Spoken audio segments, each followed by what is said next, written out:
Hi friends, welcome back to my channel lovely tasty kitchen. இன்றைக்கி என்ன video அப்படின்னு பார்த்தீங்கன்னா, பால் பவுடர் எப்படி வீட்டிலேயே செய்கிறது அப்படிங்கிறது தான் இன்றைக்கான வீடியோ. அதுக்கு முன்னாடி நம்ம சேனலுக்கு நீங்கள் புதுசாக இருந்தால், இந்த வீடியோவும் உங்களுக்கு பிடிச்சிருந்தா நம்ம சேனலுக்கு நீங்கள் சப்ஸ்கிரைப் பண்ணிக்கோங்க, பக்கத்தில் உள்ள பெல்லையும் கிளிக் பண்ணிக்கோங்க.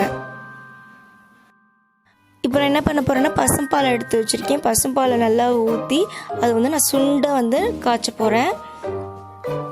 நான் 1/2 லிட்டர் பால் தான் எடுத்திருக்கேன். நான் பவுட்ரு செஞ்சு காட்டணும் அப்படிங்கிறதுக்காக நான் 1/2 லிட்டர் எடுத்திருக்கேன். நீங்கள் நிறையா செய்யணும் அப்படின்னா நீங்கள் நிறையா பால் எடுத்துக்கோங்க. இப்போ இந்த பால் கைவிடாமல் கிண்டிக்கிட்டே இருக்கணும், இல்லைன்னா மேலே ஆடை பிடிச்சிரும். கிண்டிக்கிட்டே இருக்கணும், அந்த பால்கோவா ஸ்டேஜ் வர வரைக்கும் கிண்டிக்கிட்டே இருக்கணும். இப்போ நல்லா அந்த பால்கோவா ஸ்டேஜுக்கு வருது. நல்லா சுண்டை காய்ச்சி அது நல்லா ஒரு பாலுமே இல்லாமல் வற்றி போனதுக்கப்புறம் அதை நம்ம எடுத்து வச்சுக்கலாம். இப்போ பார்த்தீங்கன்னா நல்லா சுண்டி பால் நல்லா ஒரு பால்கோவா ஸ்டேஜ் இப்போ என்னென்னா கெட்டியாக தான் இருக்கும். அதனால ரொம்ப தண்ணியாக இருக்க மாதிரி இருக்கும்.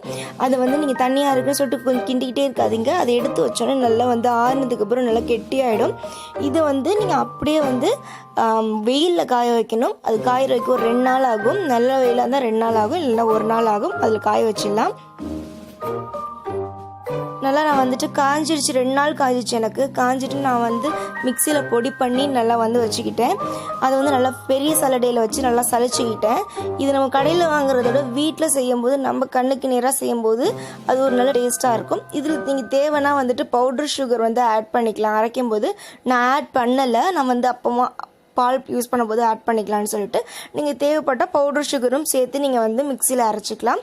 இந்த வீடியோ உங்களுக்கு பிடிச்சிருக்குன்னு நினைக்கிறேன். நம்ம சேனலுக்கு நீங்கள் சப்ஸ்கிரைப் பண்ணிக்கோங்க, லைக் பண்ணுங்கள், ஷேர் பண்ணுங்கள், மறக்காமல் சப்ஸ்கிரைப் பண்ணுங்கள்.